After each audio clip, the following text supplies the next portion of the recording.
Right, the ground almonds are all mixed in now. It's quite a stiff mixture.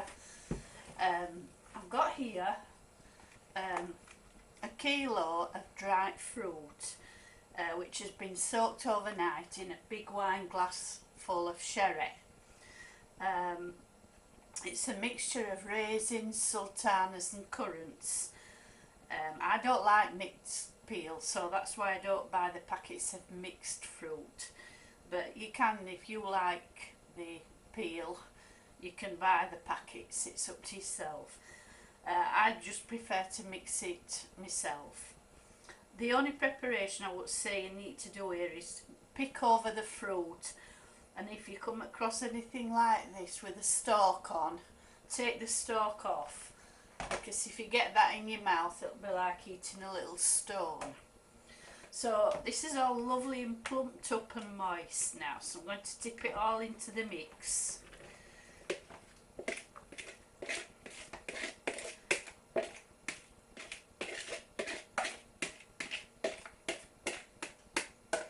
I'm going to give it a good old stir, and then last but not least I'm going to add in 100 grams of glazed cherries or glacé cherries, which have been cut in half.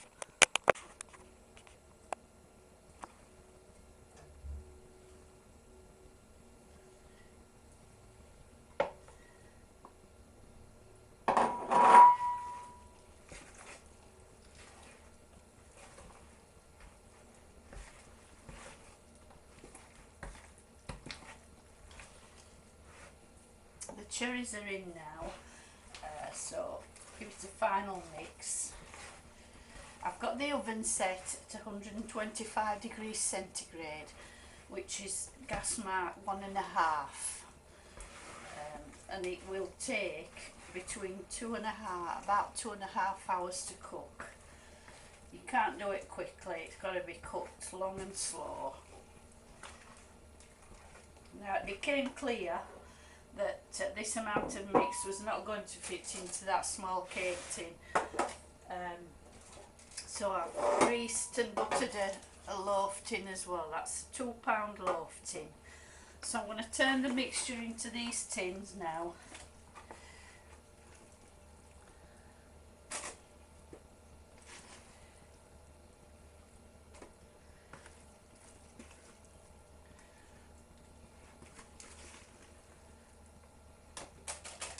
It doesn't rise up an awful lot, but it will rise a little bit.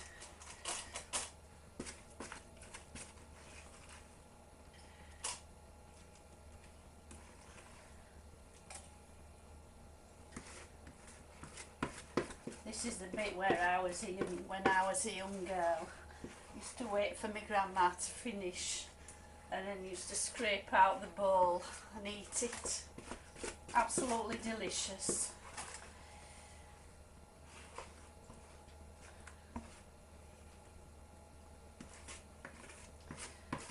It's just about all in now. So what we do, we just level the top with the back of the spoon so that it goes in evenly.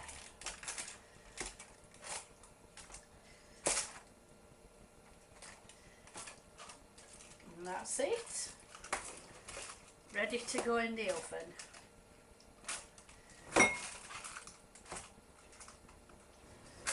So I'll show you when it's baked.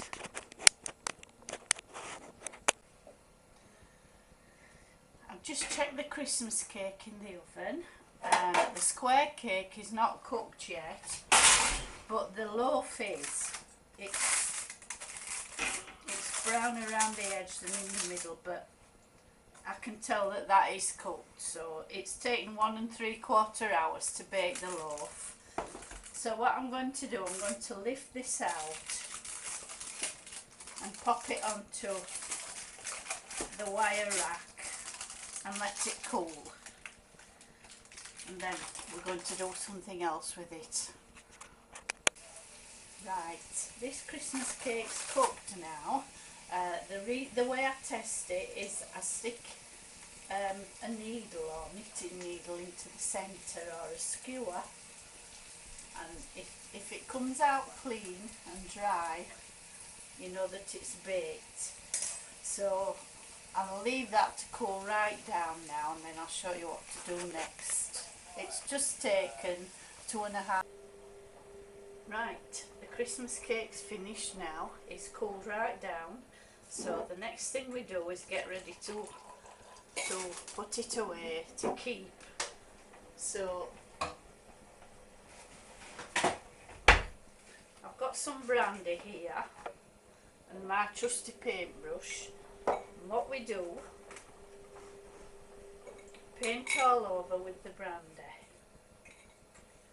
Just cover every surface. And it soaks right in.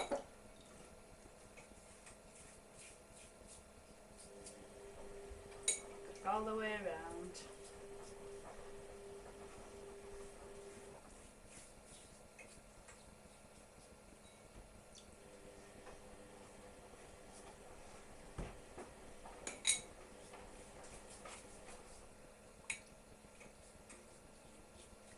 Be generous, because this makes such a difference to the finished cake. It soaks straight in, so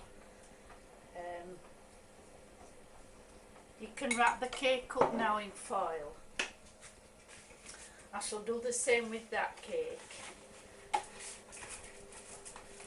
Now next week I shall take both cakes out, paint them again with brandy, put them back in the foil.